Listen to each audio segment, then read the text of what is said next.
Hello and welcome to Bataan Peninsula State University. Today, we're excited to share with you the important policies we have in place for special and inclusive education. At Bataan Peninsula State University, we believe every student deserves the opportunity to succeed and feel included no matter what their abilities. Good morning, class. Good morning, teacher. Alright, class, today we're going to start a new chapter in our history book. Jane, do you have a real version of the textbook? Yes, teacher. Great. Let's all turn to page 45. Jane, would you like to read the first paragraph for us? Dr. Jose Rizal is our national hero. Excellent reading. Thank you. Now, let's discuss what we just read. Principal de Guzman, I want us to discuss how we can better support Jane and our visually impaired students. Of course, Mrs. Tanya, what do you have in mind? Jane is doing well, but I think we can enhance her learning experience. I would suggest we get more new materials and perhaps some assistive technology like audiobooks or screen readers. Also, training for teachers on how to effectively teach visually impaired students would be beneficial. That's a great idea. Let's involve Ms. Laura in this discussion. Hello, how can I help you? We were discussing ways to better support Jane. We need more real books, assistive technology, and teacher training. Absolutely, Republic Act 7277 mandates equal educational opportunities for students with disabilities. We can certainly allocate resources to real materials and assistive technology. I can also organize professional development sessions for our teachers. Let's proceed with this plan, Mrs. Laura. Can you talk proposal for the resource we need? Of course, I have it already by the end of the week.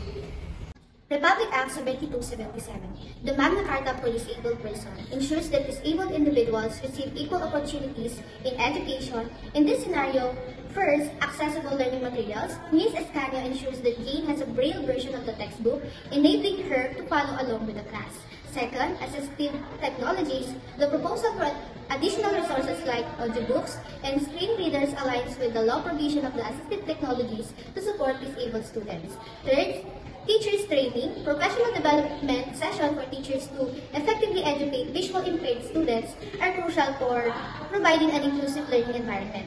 This action reflects the law emphasis on rehabilitation, self-development, and self-reliance, ensuring that students like Jane have the necessary tools and support to succeed in their educational pursuit. Good morning, class. Good morning, teacher. Today, we will continue our lesson on Philippine history. But before we begin, I want to remind everyone about the importance of a clean and safe room. As you know, I have asthma, which means I can have difficulty breathing if there's dust or strong smells, so let's make sure we keep our classroom clean and tidy. Now, let's talk about our lesson. We will be discussing the Spanish colonization period. Aina, would you please come to the board and help me write down some key points? Miss Escanio, I have trouble reading and writing quickly because of my dyslexia. Thank you for letting me know.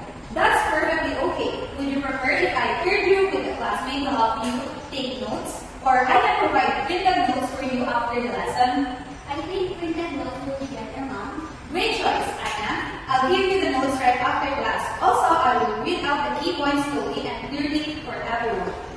In this scenario, Ms. Escanio demonstrates inclusive education practices by acknowledging and accommodating Aina's dyslexia when Aina's expressed her difficulty in reading and writing. Ms. Escanio offers alternative methods to ensure that she can participate actively, such as providing printed notes and pairing her with her classmate to support tutoring activities.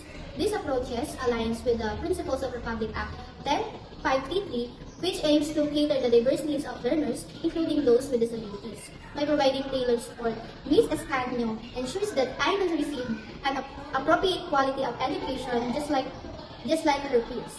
This example showcases how teachers can create an inclusive education environment that supports all students, promoting equal learning opportunities. Good morning, class. Good morning, teacher. Today, I have some important news to share with you. As you know, our Department of Education has recently issued our new orders to ensure that all students, regardless of their abilities, have the support they need to succeed in school. This order specifically focuses on students with visual impairments, like some of you here today. What does that mean for us, teacher? Well, it means that we are going to enhance our support system to ensure that you have everything you need to thrive in the school.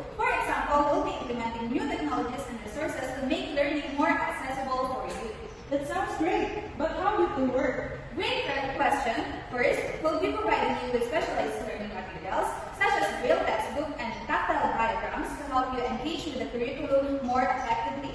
Additionally, we'll have assistive technologies available like screen readers and manipulation software to assist you in accessing digital resources and using classroom technology. Will there be any changes to how we participate in a class? Yes, we'll be making some adjustments to ensure that all activities are inclusive and accessible for everyone. For example, during group discussions, we'll establish clear communication protocols to ensure that everyone has a chance to participate regardless of visual impairment. We'll also provide additional support during practical activities like science experiments to ensure that you can fully engage and learn alongside your peers. That sounds really helpful, teacher. Thank you for making sure we have what we need to succeed. You're very welcome. Remember our goal to create an inclusive learning environment where everyone feels valued and supported. If you ever have any question or need assistance, please don't hesitate to reach out to me or our support staff. Together, we'll make sure that you have a very opportunity to excel in this classroom. Overall, this scenario highlights the proactive approach of teachers and the school implementing the Department of Education's directive and ensuring equitable access to education for visually impaired students. In the pursuit of education, no child should lag behind. By prioritizing special education policies, we can create a more equitable and compassionate society for all. Thank you for joining us today. Together, we can make a difference and build a school community where everyone feels valued and included. Let's continue to support each other and make Bataan Peninsula State University a place where every student can succeed.